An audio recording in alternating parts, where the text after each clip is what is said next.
Ladies and gentlemen, welcome. Welcome to what is always a very important and very special day in the life of the Stanford GSB. This is the day during our school year when our students announce who, from among our incredibly distinguished roster of faculty, will be awarded the annual recognition of Distinguished Teacher for this year, 2009. I say it's a special day in the life of the school because it's a day we honor teachers and we honor teaching. You know, learning at the GSB, I like to remind people all the time, is a mutual enterprise of mutual responsibility. It takes great students, eager to learn and be challenged, and it takes great teachers, willing and able to challenge them. For unlike the learning that took place in our youth, where teachers had all the answers and we simply wrote them down, at a place like this, learning here involves teachers who have all the great questions. And they offer you the tools and push and challenge to develop the answers, not just to those questions, but to unknown questions you'll face throughout the rest of your lives. How to think for yourself. There is nothing that could be given to you that's more valuable than how to think for yourself. Through the generosity of one of our alums and his spouse, Frank and Denise Quattrone, this is not just a nice honor, but it also carries a cash prize, and we're very thankful to Frank for that. My great mentor and friend John Gardner liked to say, every great leader is clearly teaching, and every great teacher is leading. And I want to thank the committee today for honoring our faculty, and my great congratulations go not only to our honoree, but to all the many others who were nominated. I would like to now turn the podium over to representatives of our committee, who I think are going to be Brad and Ro, and they will carry on from here. Okay.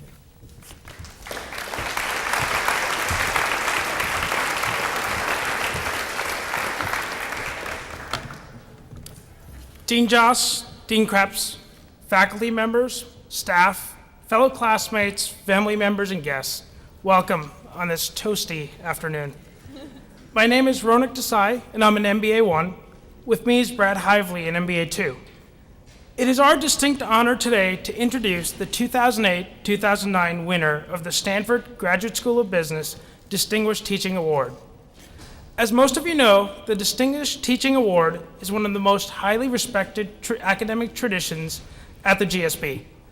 Like many things at the GSB, it is entirely student-driven and provides a unique opportunity for the student body to recognize a member of the GSB faculty who has had a meaningful and long-lasting impact on our business school experience. As part of the process, the nominating committee solicited feedback from fellow students. This year's nominating committee included Julia Salieri, Ashley Evans, Matt Skarupa, Brad, and me. We received nearly 200 nominations for 40 different professors and lecturers.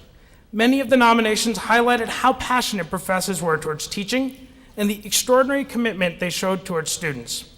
This process reminded us how fortunate we are to be at a school with so many outstanding professors. While students made many compelling arguments for a number of worthy candidates, after much deliberation, one member of the faculty stood out in particular this year. We are here today to recognize somebody who, for many of us, not only helped identify our dreams, but also inspired us to achieve them. Nominations for this professor were not only numerous, but passionate and inspiring. The nominations highlighted several different qualities, but some of the consistent themes that we got out of it were that this professor sets high expectations and rigorously challenges his students. He integrates real-world current events into each of his classes. And he's enthusiastic about helping students not only inside, but outside the classroom as well. We'd like to share with you just a few of the quotes from your nominations.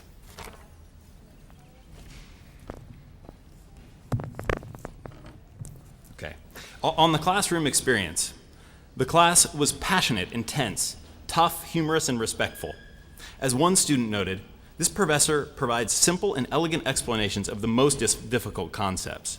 Another noted, very few professors can create this kind of quality, interactive discussion with their class where every student is engaged 100% of the time. On high expectations, which was noticed by almost every student. I didn't expect to like this class, but within 10 minutes of the first class, the professor had inspired me to give my all to the course. Another student added, "He pushes students until they understand. He really digs into our minds deeply, holding a high standards for students as well as himself." On the integration of current events into the classroom, one student noted, "He regularly brings in current events to show how what we're learning is playing out in the real world." A second wrote, "The professor not only brings in his own research, but also relevant topics from the day's headlines. This helps me turn theory into practice." Teaching for life beyond Stanford and the GSB. One student eloquently stated, he wants to help us learn, not just in the 90 minutes he has us captive twice a week, but outside the classroom as well. He wants to make sure our education is something we appreciate, enjoy, and remember after our 2 years at Stanford. Another noted, this is the toughest class I've taken at the GSB, yet it is also the class that I've enjoyed the most by far, and I believe will be useful to my career down the road. We were struck by how deeply this professor cares for GSB students. One student wrote, "Responsiveness and consideration go to the heart of a great teacher. Emails never go unanswered, and he writes very thoughtful and detailed responses promptly." Numerous students stated, "He learns and memorizes every student's name and background prior to the course, showing interest in teaching and relating material to our previous professional backgrounds." Finally, and this was most widely noted, this professor has mastered the use of the technique every MBA student worldwide is taught to fear, the cold call. As spelled out in the course syllabus for his class, the main teaching method in this class is cold calling. One student commented, "While I was at first nervous about cold calling, the professor masters it in such a way that everyone benefits and learns the material well. He calls on everyone equally so that we all feel comfortable expressing impromptu thoughts." Another observed, "When students say something off base, he calls them on it and asks them to question and verify their assumptions. It's stressful when you're under the professor's lens, but it's worth it because everyone is held to the same high standard." We students at the GSB are truly blessed to have so many wonderful faculty members. But today we'd like to honor one professor in particular to tell him how much we appreciate his passion for teaching. Some cynics may view an MBA program as a 2-year vacation, but the GSB students have spoken today to state how highly they value intellectual rigor in the classroom. Please join us in honoring a professor who's inspired countless GSB students, a professor whose mastery of classroom dynamics and the terrifying cold call allows him to get the best from his students. It's my distinct pleasure to announce this year's recipient of the Distinguished Teaching Award, Professor Ilya Strebulaev.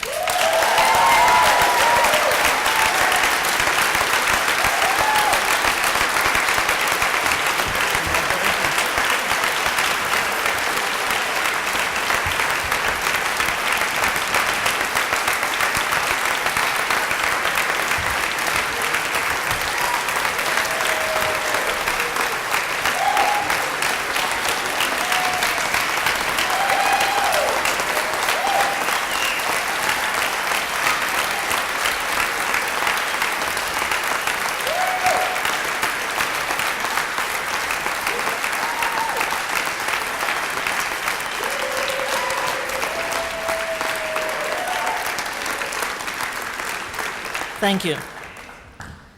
Thank you very much. I have learned a lot about myself. I have to admit that the committee opted for a warm spot rather than cold call today, so I had an opportunity to collect my thoughts.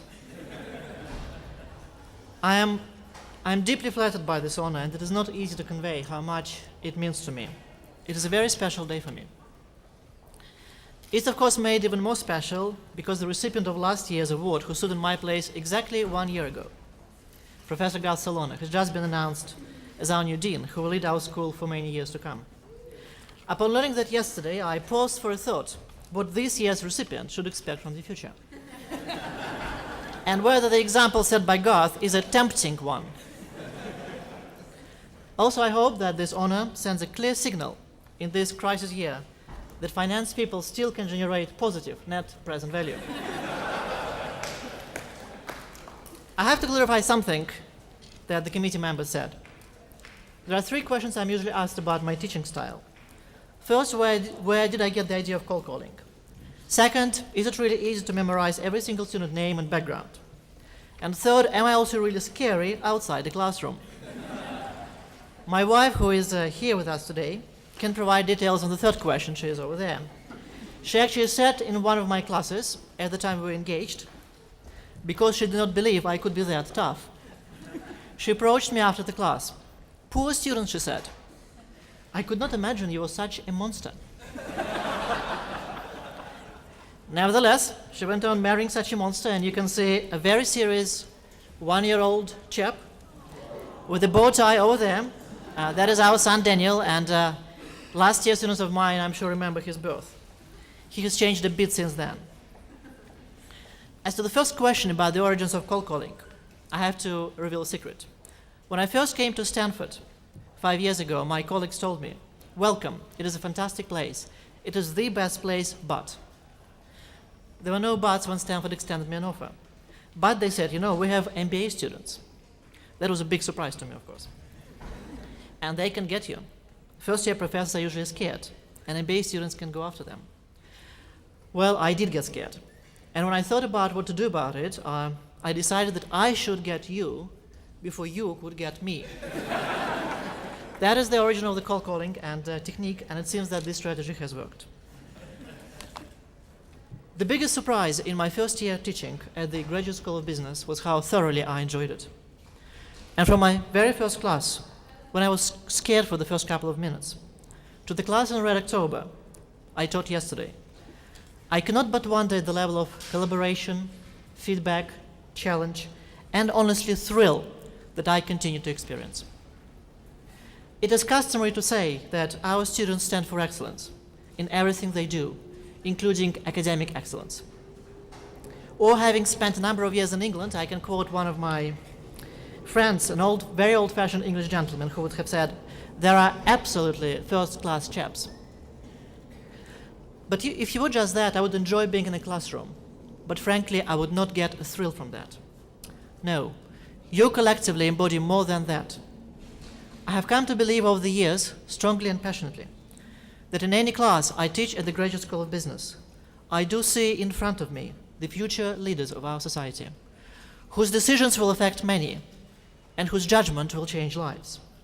Feeling that I have contributed even marginally to these future decisions and judgments is both thrilling and deeply satisfying. As Winston Churchill said, "I am easily satisfied with the very best." And that is why I study your backgrounds, names, and portraits, before I come to my first class, because you deserve no less than that, and because I'm curious about a group of people who will change the course of future events. Let me reveal yet another secret. My memory is not that good. Now, at this point, your diversity, for which the school is justly well known, helps out a bit. For example, when I read that a student was a pitcher for famous baseball teams, while at the same time an engineer for the US Air Force, and then went on to be a land developer. Now, I do not need to get back to that face card. Student's name, background, and his lovely portrait will stay with me forever. And so many of you are so unique in so many different ways that getting acquainted through face cards, for me, has become, as the finishing line of the classical movie Casablanca, the beginning of a beautiful friendship. There is yet another reason why I do this. Finance is full of beautiful ideas. But to understand these ideas intuitively and to implement them, a lot of effort is required. However great all Stanford professors are, we would have been unable to accomplish anything had it not been for great staff we have here. Many of the staff work behind the scenes, and their effort is not acknowledged that often by us. I would like you to appreciate their value and contribution to everything we do, in particular teaching. Just to name a few with whom I have been in contact over the years, I'm very deeply indebted to Lisa Schwally, Margie Hayes, Courtney Payne, Sarah Stone, Sue Elliott, Linda Bethel, Ravi Pilau, Marisa Mendoza. There is one person who is behind my organized teaching, my assistant, Sandy Burke, who is here over there.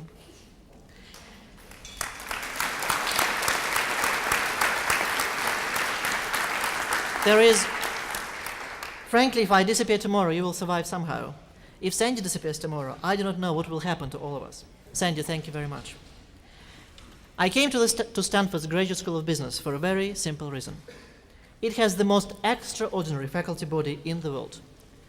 In particular, it has the world's best group of finance professors. Not only are these people outrageously smart and leaders in the academic fields, but they're also surprisingly nice and made me feel at home. Collectively, they represent the most outstanding group of people to which I have ever belonged. To mention just some of my senior colleagues, Anat Admati, Jonathan Burke, Darrell Duffy, Peter DeMarzo, Steve Grenadier, Paul Fleiderer, Ken Singleton, Jeff Zwibel. Thank you. And I do hope very much to be made happier and happier by you for many years to come. There is one faculty member who is very special to me. I was lucky in my first year here since Professor Emeritus Jim Van Horn was assigned as my teaching mentor. Jim, thank you very much. I think I will think of myself as potentially capable of approaching Jim's status only in that year when a child of one of my MBA students sits in my class and the next generation has to endure my cold calls. And for those of you who know Jim, I'm going to make a bold claim. I not only call, but I'm tougher than Van Horn. But my biggest thanks go to my students, past and present, for creating the challenging, inspired atmosphere in class, for cold calling on me all the time, for sharing your dreams, ideas, concerns, and experience, for staying in touch with me. Let me conclude with my favorite Latin proverb. By learning, you will teach. By teaching, you will learn. I have learned a great deal from you, and I'm so proud that I have the honor of calling you my students. Thank you so much.